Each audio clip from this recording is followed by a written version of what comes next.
Souvent, les politiques choisissent de s'emparer d'un sujet dont ils pensent qu'il va être vendeur, et ça lui permet d'exister, on va dire, sur un plan purement médiatique, pendant un certain temps, en portant une idée.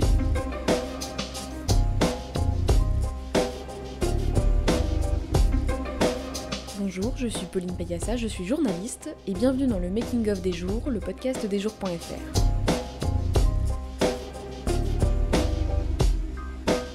Le grand remplacement, l'union de la gauche ou la créolisation, autant d'idées qui ponctuent la campagne électorale. Comme en 2017, les jours ont décidé de s'attaquer aux propositions des candidats à la présidentielle. Nicolas Cory est journaliste au jour. Tout au long de la campagne, il décortique les idées des candidats. Nicolas, tu es journaliste chez Les Jours et tu signes la série Idées fixes. Est-ce que, pour commencer, tu peux nous raconter un petit peu la naissance de la série ? Quand on a commencé à imaginer les jours, on a dès le départ travaillé sur un média qui propose de l'actualité différemment d'ailleurs et qui rentre en profondeur dans les sujets qu'on veut traiter. Donc d'où ces obsessions, d'où ces séries que l'on fait et qui m'ont amené donc à travailler en fait dès la première présidentielle que nous avons à traiter dans le cadre des jours en 2017 sur les idées qui circulaient, qui étaient sur la table, qui étaient présentées par les candidats. Et donc on s'est rendu compte que c'était une manière de présenter, de parler de la politique, qui était une manière intéressante, puisque justement ça permettait de présenter, on va dire, les candidats et de montrer en quoi les oppositions étaient réelles ou étaient un tout petit peu exagérées par ces mêmes politiques suivant des considérations tactiques ou stratégiques de leur part. C'est quoi une bonne idée fixe et comment tu choisis les idées que tu traites en fait ? Pour choisir une idée, c'est en fait un processus qui consiste à écouter beaucoup les politiques parler. Souvent, les politiques choisissent de s'emparer d'un sujet dont ils pensent qu'il va être vendeur. Et ces politiques ensuite vont essayer de développer cette idée de manière un peu plus importante suivant les candidats. On voit bien qu'il y a des politiques qui aiment ça. Moi, je pense à quelqu'un comme Jean-Luc Mélenchon, j'avais déjà vu lors de la campagne de 2017. À l'époque aussi, il y avait Benoît Hamon qui s'était fait connaître notamment par sa défense du revenu universel. Donc il avait essayé de s'identifier à une idée, la porter au sein du débat. À l'époque, c'était au cours de la primaire de la gauche. Pour cette élection présidentielle 2022, on voit bien que Jean-Luc Mélenchon a essayé d'amener sur le terrain des idées la question de la créolisation. C'est une idée qu'on n'avait pas du tout entendu parler avant Jean-Luc Mélenchon. Et ce qui est assez amusant, c'est que du coup, ça nous permet de voir à quel point un candidat peut essayer de porter quelque chose. Et ça lui permet d'exister, on va dire, sur un plan purement médiatique pendant un certain temps en portant une idée. Et c'est ça qui est assez intéressant parce que les candidats ont des programmes, ils ont des programmes qui sont extrêmement importants, qui font des dizaines de pages la plupart du temps. On ne peut pas tout lire et donc il faut qu'il y ait quelques idées forces pour identifier les candidats. Et on voit bien que donc c'est leur travail de chercher une idée force qui va leur permettre de porter quelque chose. A contrario, on voit que les candidats qui n'ont pas d'idée, du coup, ils n'arrivent pas à exister dans l'espace médiatique. Est-ce que tu peux nous expliquer en quoi consiste ton travail exactement ? Alors, mon travail se différencie du fact-checking principalement parce que je ne cherche pas à savoir si ce que racontent les politiques est vrai ou faux. Enfin, mon objectif n'est pas d'aller chercher ça en premier. Après, si c'est faux, je le dis. Il n'y a pas de...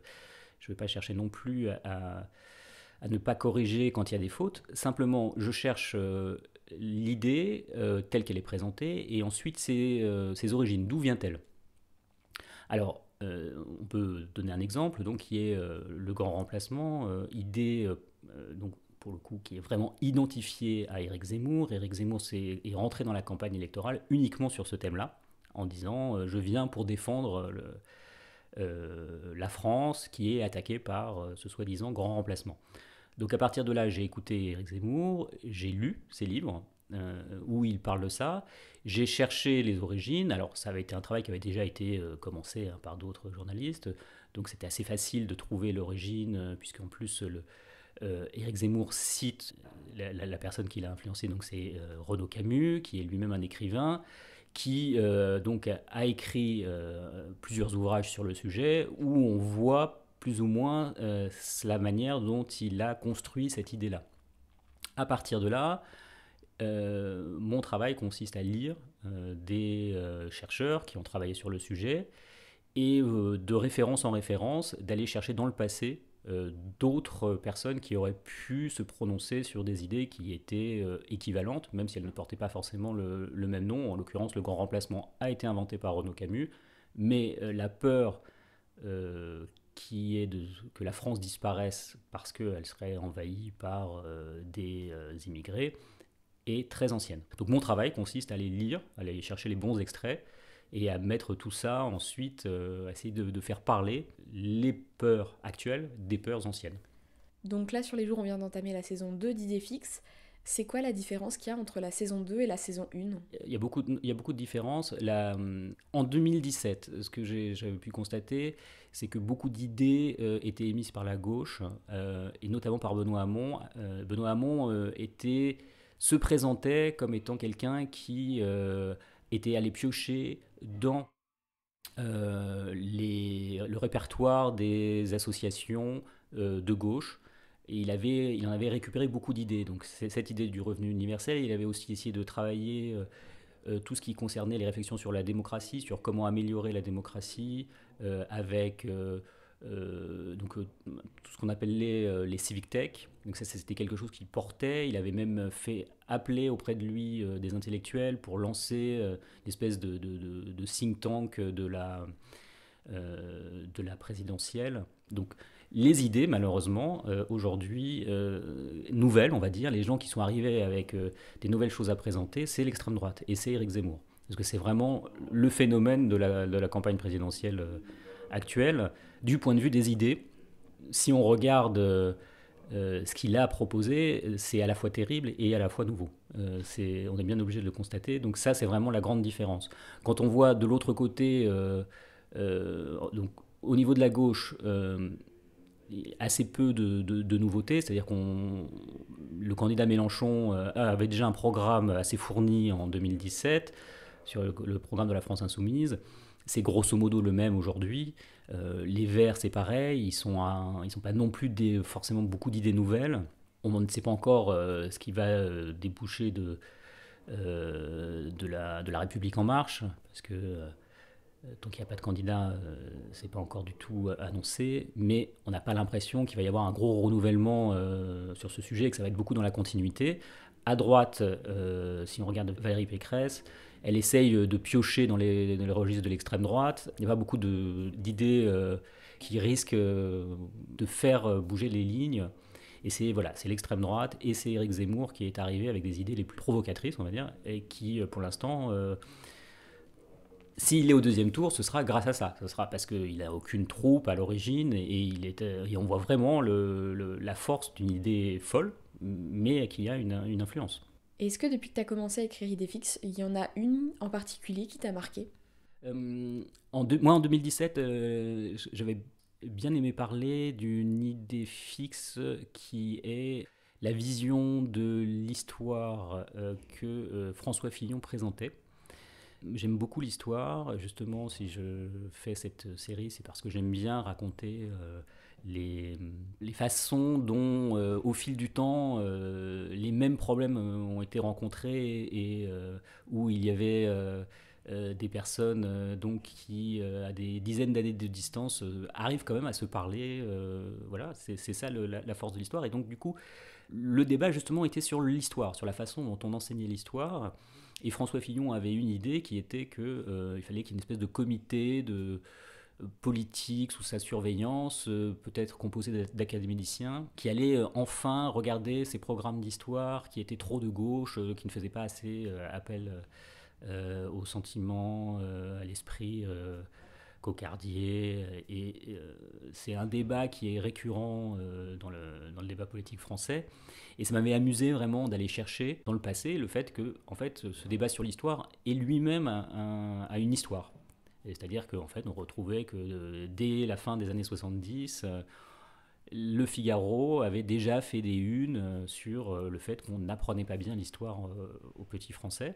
Et donc on retrouvait toujours, donc à différentes époques, cette façon ces débats-là. Et c'était une espèce c'était une façon de montrer en quoi Idéfix était quelque chose qui permettait d'aborder ce type-là de débat, sachant qu'au final, François Fillon était bien seul pendant cette campagne-là, mais on voit bien que cette idée-là, on n'apprend pas l'histoire de France, a été reprise par Zemmour.